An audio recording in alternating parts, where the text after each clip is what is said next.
como uma lâmpada que ilumina todo o corpo. Mas quando você tem clareza em algumas situações, isso só foi possível porque você transferiu o seu olhar. Você ajustou o seu foco não em circunstâncias, não em pessoas terrenas, mas quando você ajustou o seu foco no Senhor Jesus. E quando ele diz aqui sobre as suas afirmações no Evangelho, a primeira coisa que acontece no primeiro milagre é transformar água em vinho. E isso tem um propósito também, porque a primeira coisa que Jesus faz em nossas vidas tem que ser isso, a transformação. Essa transformação, ela é essencial. Mas nós sabemos também que existem tipos de cegueira. Há pessoas que não enxergam mais, não percebem mais o valor da família, que não vivem sem direção, mas enxergam, mas não conseguem ver Deus agindo. Elas enxergam, mas permanecem presas às situações. Nós olhamos para o Evangelho de João 9, aconteceu aqui algo inédito. Nunca tinha relatos de uma pessoa que nasceu cega. Em algumas situações que Jesus curou outros cegos, a pessoa ficou cega. Mas essa pessoa aqui, esse cego, ele nasceu cego. E nós sabemos que da dificuldade que é nos dias de hoje ser uma pessoa com deficiência visual. Mesmo com a tecnologia, mesmo com a modernidade de caminhar, de leitura específica, mas naquele tempo uma pessoa cega, praticamente uma pessoa que já estava condenada. A morte já esperava. Era uma pessoa que era um mendigo, como nós lemos aqui, que morava na rua, que não tinha nada para oferecer para a sociedade.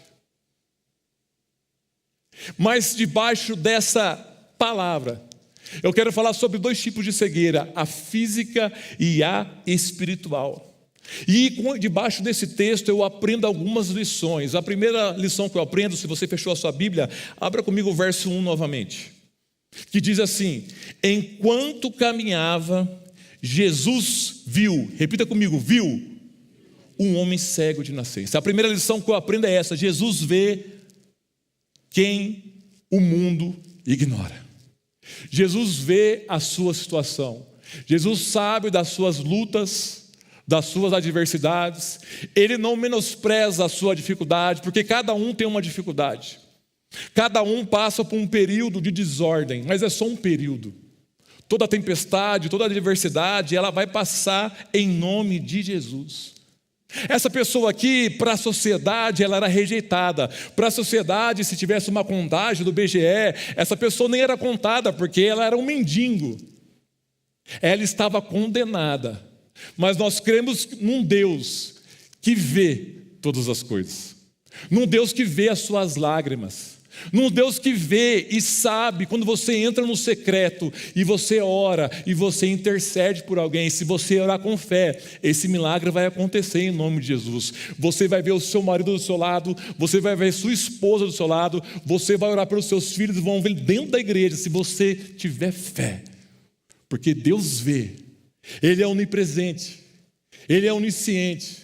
E se você crê nessa palavra, tudo fica o quê? Mais tranquilo. Mas tem também um lado difícil, que Deus sabe todas as coisas. Mas Deus também, Ele vê os nossos pecados. Ele vê aquilo que nós fazemos, que nos distanciamos dEle, e automaticamente a cegueira espiritual volta à tona.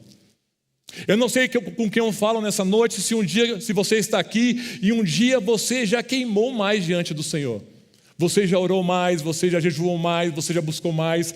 E quando você faz isso, quando você tem essa experiência com o Senhor, é difícil você querer voltar ao normal. É difícil você querer voltar às antigas práticas, porque você sabe o caminho do santo do santo.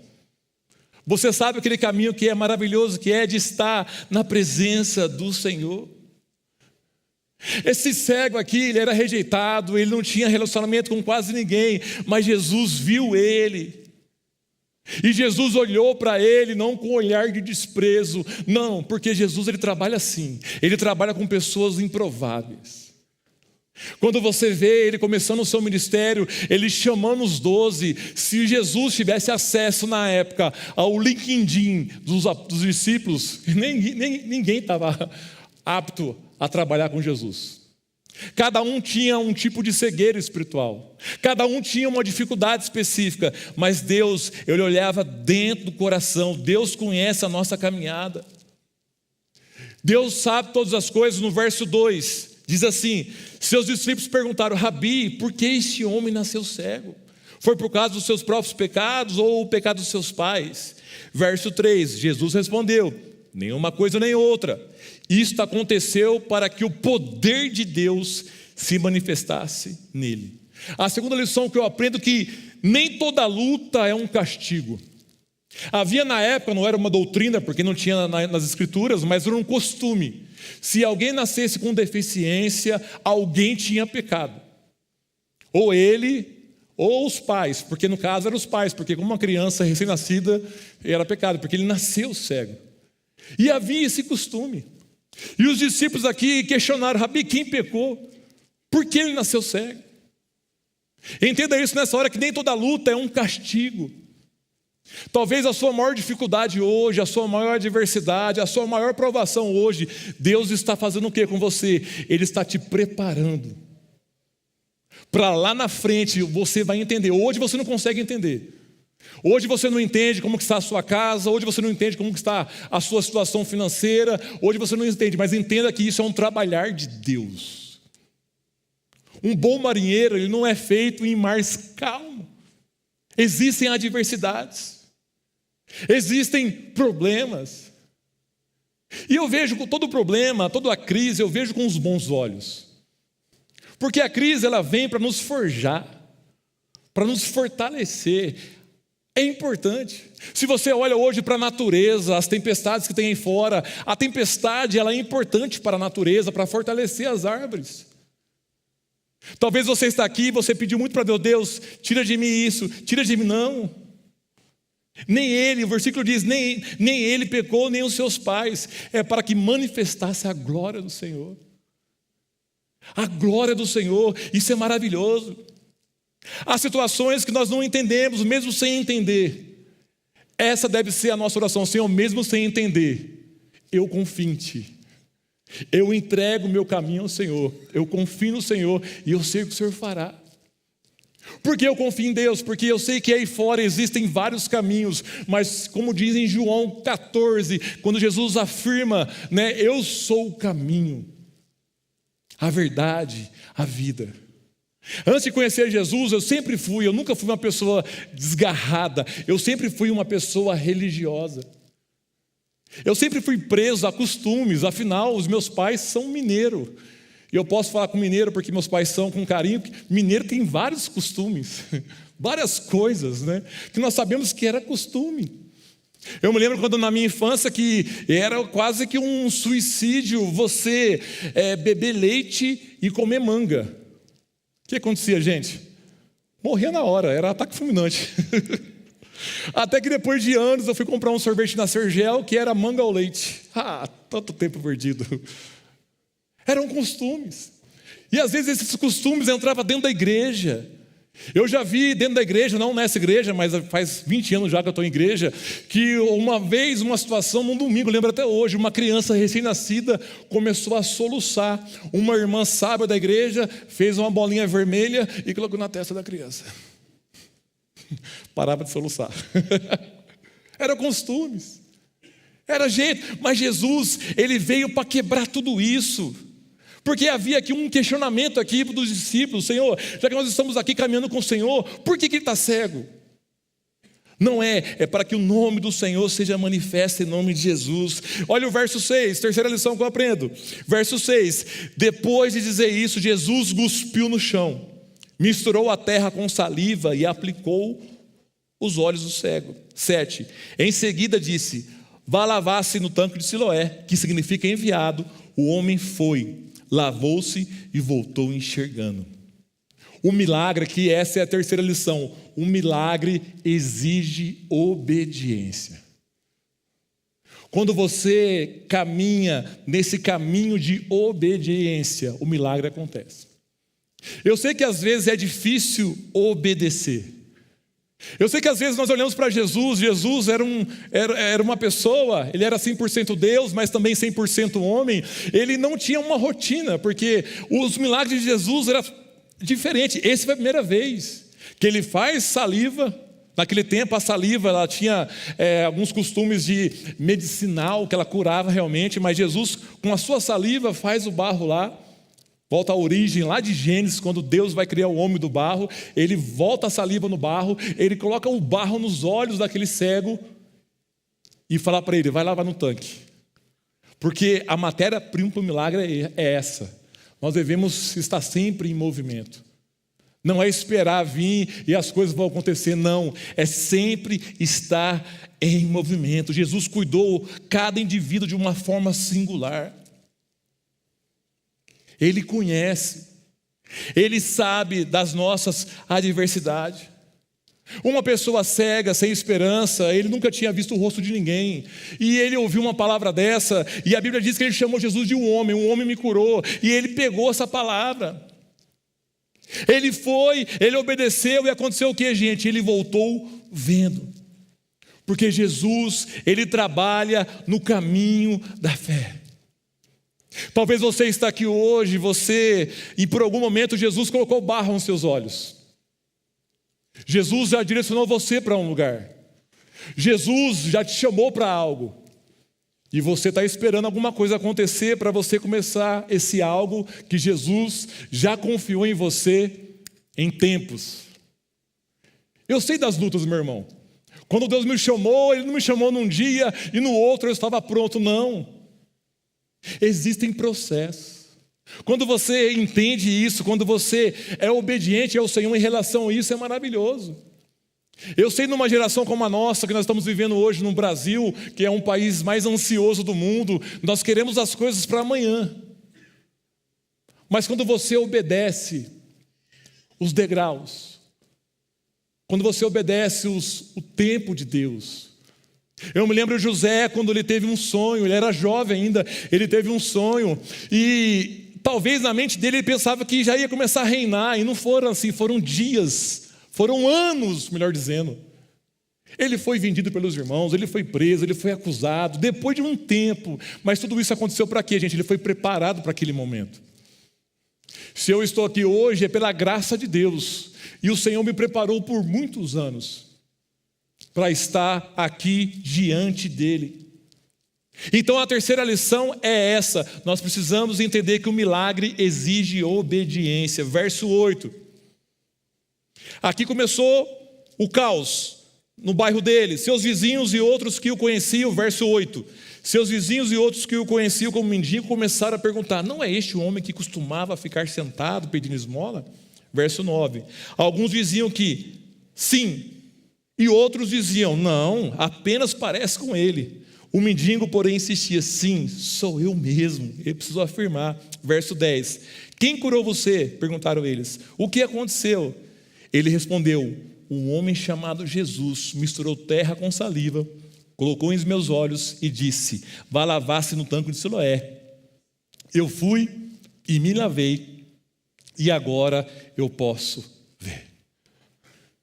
Isso é maravilhoso. As pessoas ficaram sem entender.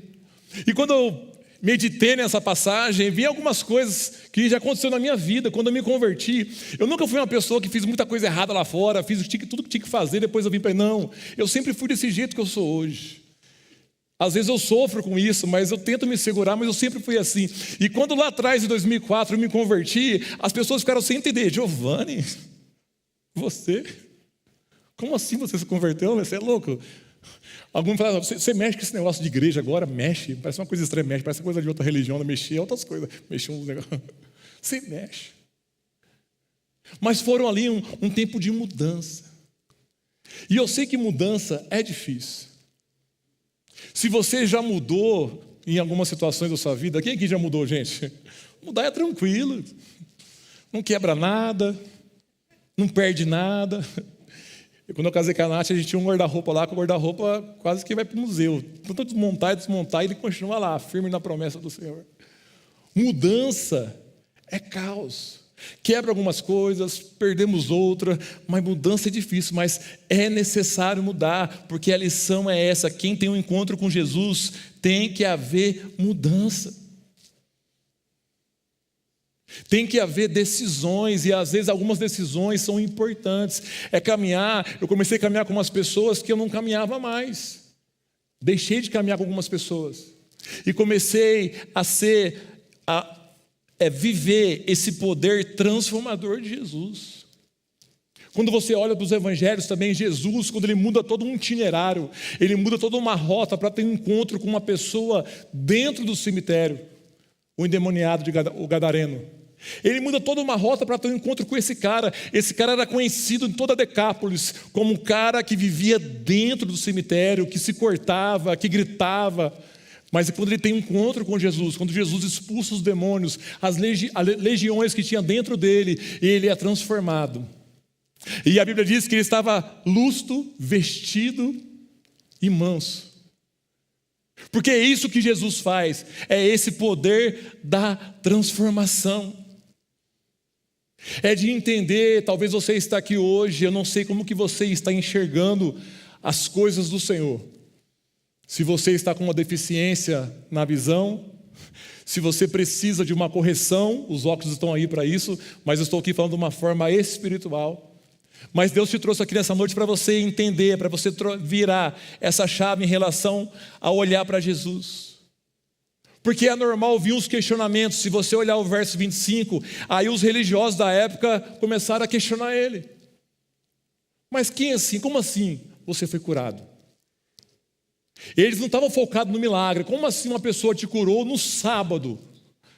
Eles estavam preocupados em afirmar, em proteger a lei. Eles estavam debaixo da lei de Moisés ainda. Eles eram os religiosos, eles eram os sacerdotes. Não, como assim você foi curado? Eles não estavam ali se alegrando. Mas o testemunho, ele tem poder. Verso 25, ele diz: eu não sei se ele é pecador, respondeu o homem, mas uma coisa eu sei, eu era cego e agora vejo. É a famosa frase: contra a prova não há o que, gente? Não há argumento. Lá embaixo no João 9,32 diz assim, desde o princípio do mundo ninguém foi capaz de abrir os olhos de uma pessoa cega de nascença. Esse cego aqui, ele não sabia responder todas as perguntas teológicas. Talvez por ser rejeitado, não ter acesso aos livros da época, porque ele não enxergava, não tinha a leitura que tem hoje, ele não sabia de nada, mas eu falei, uma coisa eu sei, eu era cego e agora eu vejo. Porque ele teve uma experiência com Jesus, meu irmão, e é maravilhoso quando você tem uma experiência com Ele. Nós não podemos esquecer e negar o que Deus já fez em nossas vidas. Em diversas situações eu olho algumas lembranças, algumas coisas, e lembrar de algumas coisas que Deus fez na minha vida. Às vezes nós sofremos de uma doença muito séria, e essa doença se chama amnésia espiritual. Se você está aqui hoje, irmão, quantas vezes Deus já livrou você? Quantas vezes Deus já livrou a sua família? Quantas pessoas através da sua vida, mesmo você, sem saber, você foi um instrumento de Deus para essa pessoa? É isso que Deus faz, é isso que o poder de Jesus faz. No versículo 39, no grande debate religioso ali, diz assim: então Jesus disse, eu vim a este mundo para julgar, para dar visão aos cegos e para fazer que os que veem se tornem cegos. Alguns fariseus que estavam por perto e ouviram perguntaram: você está dizendo que nós somos cegos? Verso 41, se vocês fossem cegos, não seriam culpados, respondeu Jesus, mas a culpa de vocês permanece, pois afirmam que pode ver.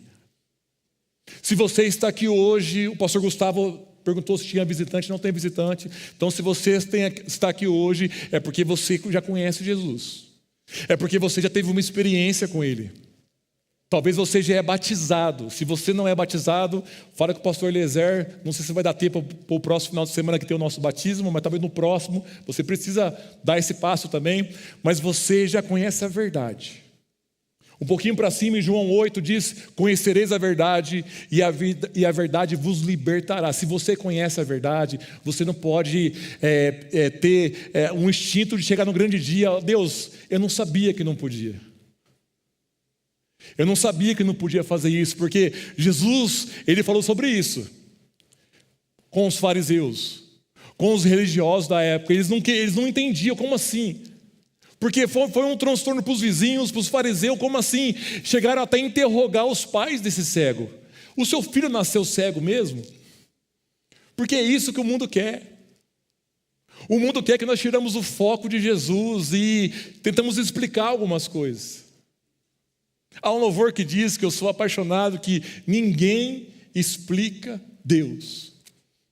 Tem outro também do Thales Roberto, mesmo sem entender. Porque é difícil, meu irmão, entender algumas coisas em nossas vidas. Eu, como pastor, é difícil entender quando eu vou fazer um funeral de uma criança recém-nascida, de um caixãozinho branco assim, e eu diversas vezes, Senhor, eu não entendo, mas eu sei que Jesus, ele continua no alto e sublime trono. Parece que as coisas aí fora estão desorganizadas, está um caos, vai chegar o grande dia, parece, mas o Senhor continua no governo. O Senhor deve estar no governo de nossas vidas. Nós devemos entender essa grandeza do Senhor. Quando diz lá que o universo é o trono de Deus, e se você olhar para o universo, o planeta Terra, nós somos um grão de areia, e o universo é o trono dele. O que nós temos que fazer é deixar a religiosidade de lado, como esses fariseus aqui, e entender que existe um Deus todo-poderoso. Não que está mais do nosso lado, como estava do lado dos discípulos, mas existe um Deus que habita dentro de nós. Ele diz lá em Mateus 28, eis que estou convosco todos os dias. Sabe aquele dia difícil? Deus está com você. Sabe aquele dia de alegria? Deus está com você. Sabe por quê? Porque um dos títulos de Deus é Deus Emanuel, que significa Deus conosco. E a religiosidade é assim, a cegueira.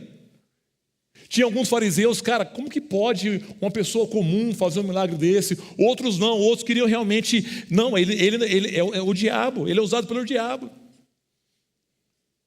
Mas a minha oração, por cada um aqui hoje, por cada um que está assistindo essa transmissão, a minha oração é para que Deus dê clareza.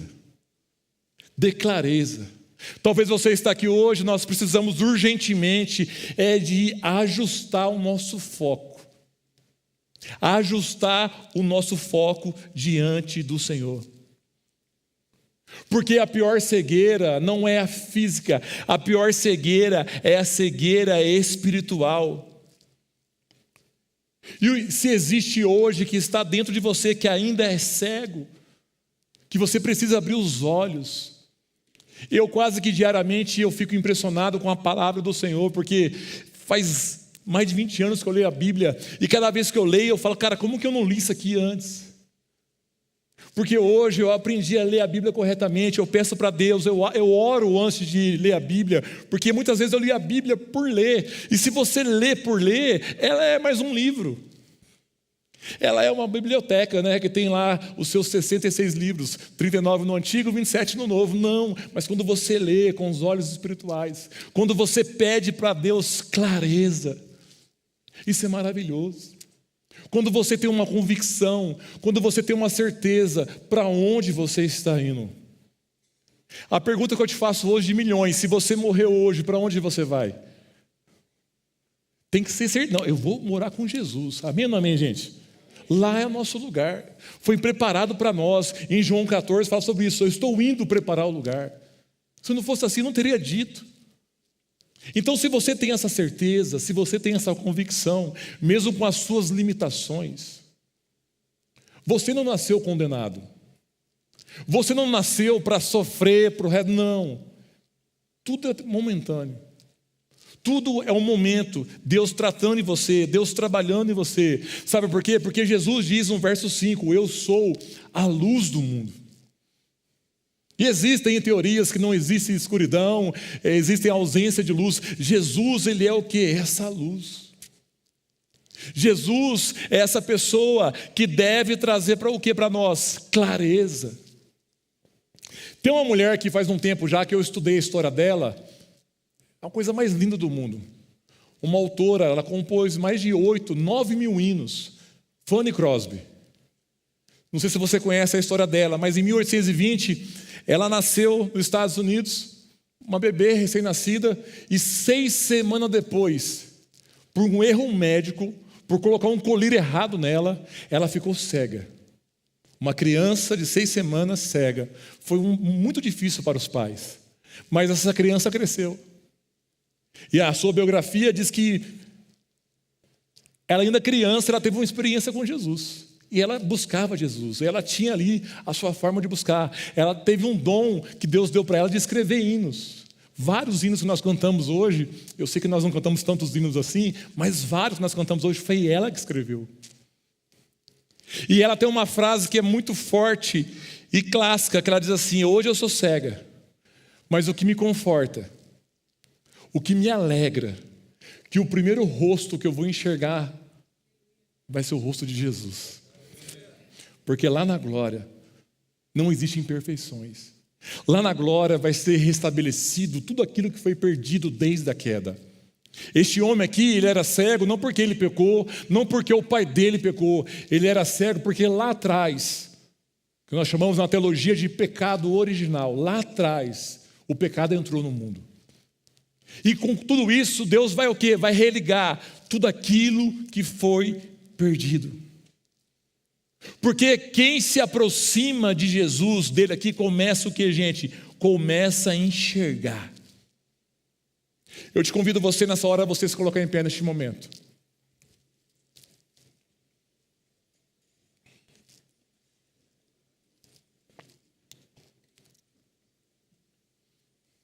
Esse homem aqui, ele teve 2 etapas da vida. A primeira etapa, ele recebe um milagre físico. Mas se você olhar lá no finalzinho, Jesus aparece para ele novamente e ele ali recebe a salvação. É igual aconteceu em Marcos 8, 24, quando Jesus ele vai curar outro cego. E Jesus, lá no verso 24, Marcos 8, 24, diz assim: recuperando aos poucos a vista, o homem respondeu: vejo pessoas, mas não enxergo claramente. Parecem árvores andando. Verso 25. Jesus pôs a mão sobre os olhos do homem mais uma vez, e a sua visão foi completamente restaurada. Ele passou a ver tudo com nitidez. O segundo toque. Talvez o primeiro toque de Jesus te trouxe até aqui nessa noite. Talvez você chegou aqui hoje praticamente carregado, você não queria estar aqui. Eu vou hoje porque eu sei que Deus tem uma palavra. Eu sei que Deus vai falar comigo. O primeiro toque te trouxe até aqui.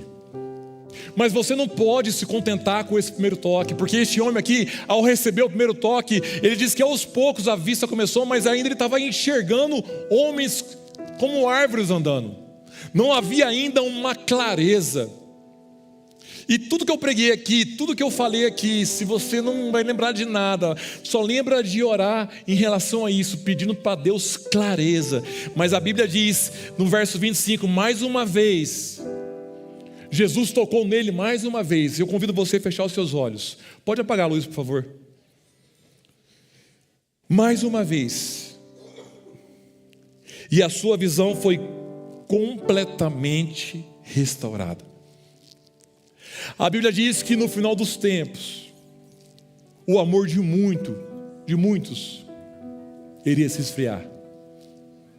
A minha oração hoje é que essa questão de ter uma fé fria, não venha chegar na sua casa, não venha chegar na sua vida, que você venha ser a cada dia uma versão melhor de você mesma, que você venha continuar sendo uma pessoa apaixonado por Jesus, que você não venha se conformar, não, eu nasci assim, vai ser assim, eu sou cego, eu vou morrer cego, não, existe um Deus que passeia hoje em nosso meio.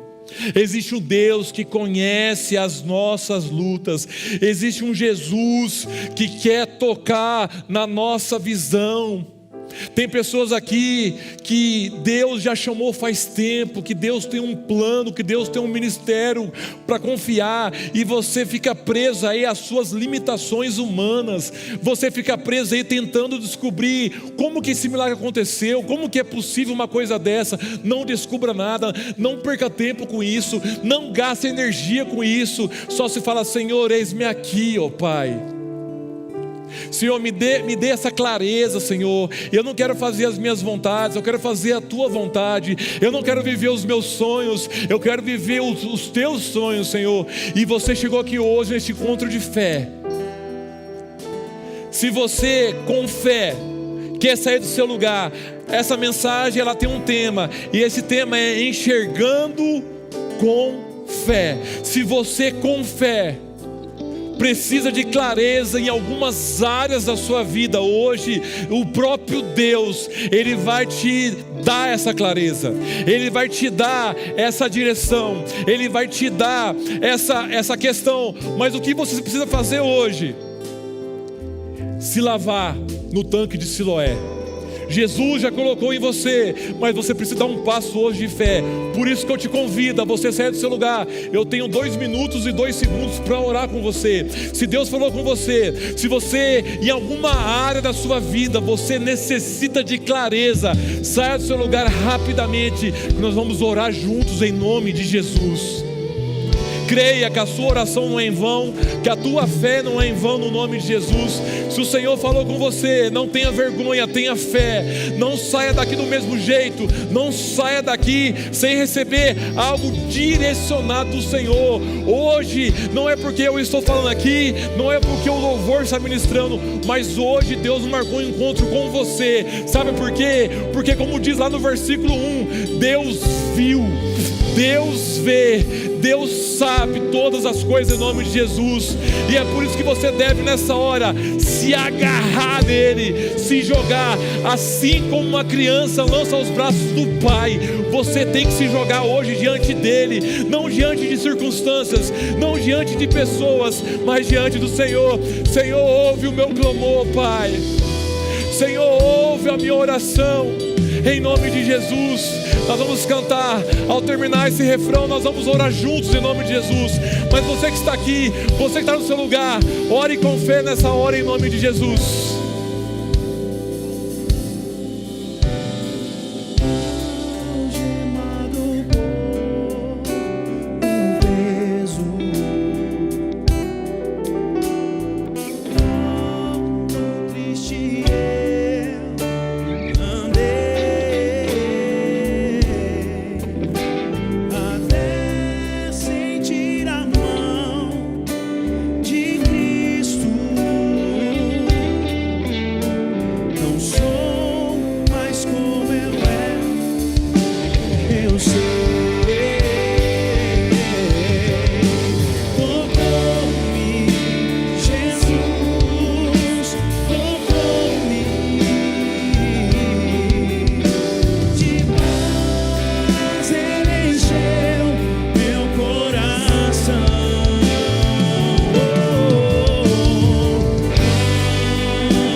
Senhor, em nome de Jesus, Pai, apenas um toque, Senhor. Basta um toque do Senhor e a visão foi restabelecida. Basta um toque do Senhor e esse cenário, ó Pai, que cada um está vivendo aqui de uma forma particular, ó Pai, o Senhor trata esse milagre em nome de... O Senhor trata essa causa no nome de Jesus, Pai. Eu sei que essa mensagem vai continuar, ó Pai, a ecoar em corações aqui, Senhor. Que o Senhor possa incomodar pessoas aqui, Senhor, a te buscar mais, a ter um direcionamento do Senhor, buscar clareza espiritual, Senhor. Que o Senhor possa despertar, Senhor, como diz lá em Timóteo, Senhor, reaviva, Senhor, reaviva aquilo que está morto. O Senhor nos chamou para que tenhamos vida, e vida em abundância. Senhor, nessa noite, eu te peço com muito carinho, Pai, nos tira, Senhor, do automático, nos tira, Senhor, da religiosidade. Nós sabemos que a religião mata, mas o Senhor vive, o Senhor reina, o Senhor continua reinando sobre nós. E esse toque, Senhor, nós vamos levantar, crendo no agir do Senhor, crendo na restabelecer tudo aquilo que foi perdido, ó Pai, e a clareza da visão, Senhor. Nós te damos graças, Espírito Santo. Obrigado por esse tempo, no nome de Jesus. E declare isso mais uma vez nessa hora, no nome de Jesus.